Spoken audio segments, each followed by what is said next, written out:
Hello बच्चों, चलिए प्रश्न को देखते हैं। तो दिया गया प्रश्न है कि अभिकथन धुंध द्रव के कणों एवं हवा के वाष्प के संघनन से निर्मित अजैवीय सूक्ष्म कण होते हैं।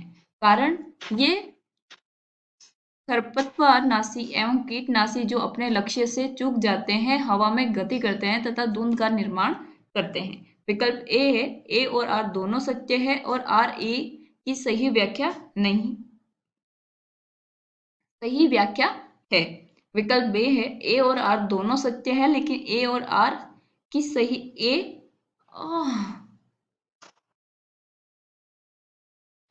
हेलो बच्चों, चलिए प्रश्न को देखते हैं। तो दिया गया प्रश्न है कि अभिकथन धुंध द्रव के कणों एवं हवा में वाष्प के संघनन से निर्मित अजैवीय सूक्ष्म कण होते हैं। कारण ये खरपतवार एवं कीटनाशी जो अपने लक्ष्य से चूक जाते हैं, हवा में गति करते हैं तथा धुंध का निर्माण करते हैं। विकल्प ए है, ए और आर दोनों सत्य है और आर ई की सही व्याख्या नहीं है। विकल्प बे है, ए और आर दोनों सत्य हैं लेकिन आर ए की सही व्याख्या नहीं है। विकल्प से है, ए सत्य है लेकिन आर असत्य है। विकल्प दे है, ए असत्य है लेकिन आर सत्य है।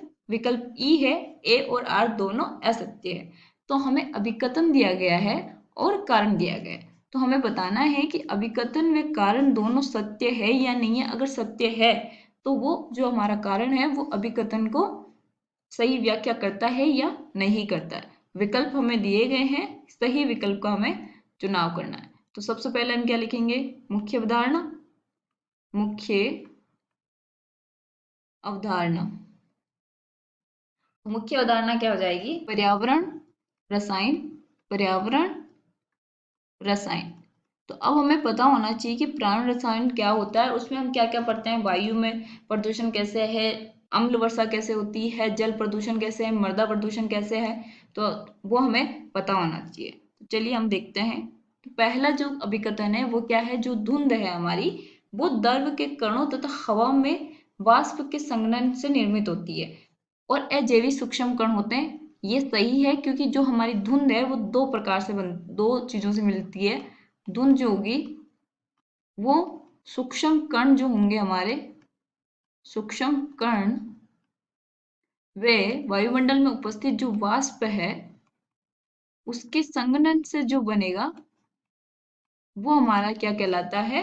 धुंध कहलाता है। उसके अजैवीय जो सूक्ष्म कण होते हैं उनसे निर्मित हुआ वो क्या होगी? हमारी धुंध। तो ये वाला क्या है अभिकथन? वो सही है। अब कारण क्या बोला है? कि वे खरपतवार नाशी व कीटनाशी जो अपने लक्ष्य से चूक जाते हैं, हवा में गति करते हैं, वे धुंध का निर्माण करते हैं। अब यहाँ पे हमारे पास जब खरपतवार व जो नाशी होती है, यानी कि जो हम दवाइयाँ देते हैं खेत में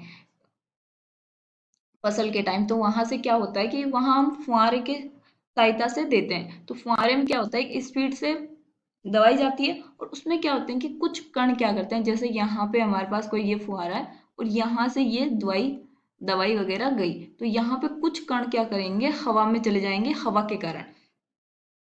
तो वो क्या करेंगे? कुछ टाइम तक हमारे पास वायुमंडल हवा में रहेंगे और बाद में नीचे आ जाएंगे। तो यहाँ पे ये जो होंगे वो क्या करेंगे? वाष्प का निर्माण करते हैं, धुंध का निर्माण करते हैं, हवा में गति करेंगे कुछ टाइम, फिर उसमें धुंध का निर्माण करते हैं। तो ये कारण भी क्या है? हमारा जो कथन है कारण वाला वो सही है। लेकिन जो कारण है वो अभिकथन की सही व्याख्या नहीं है, क्योंकि ये एक तरह का स्टेटमेंट है कि हाँ ये ऐसा भी होता है। तो ये हमारी सही व्याख्या नहीं है, लेकिन दोनों क्या है? सही है। तो विकल्प बे आएगा हमारा। ए और आर दोनों क्या होंगे? सत्य, लेकिन ए की सही व्याख्या नहीं है। तो विकल्प बे जो होगा वो हमारा सही उत्तर होगा। आशा करती हूँ आपको समझ में आया होगा। धन्यवाद।